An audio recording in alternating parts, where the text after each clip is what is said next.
Советлар чоры күптән артта калса да, еллар дәвамында илдә булдырылган традициялар бүген дә саклана. Җирлегебездәге күп милләтле халык бүген дә бер-берсе белән дус тату яши.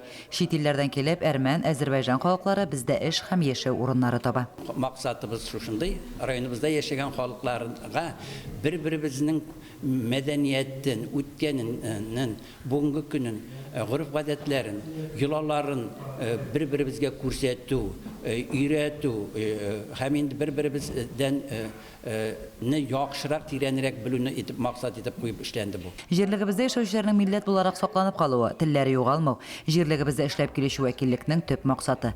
Бүгенге көндә районда 20дән артык милләт вәкиле яши. Соңгы елларда төрекманнар, азәрбайҗаннар, әрмәннәр безнең җирлекне үз иткән.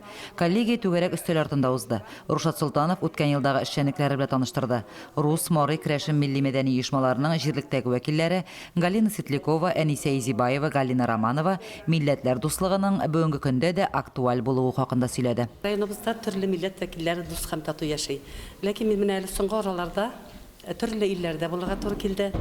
Күптән түгел генә Малайзиядан кайттым. Малайзиядә да мөселман иле.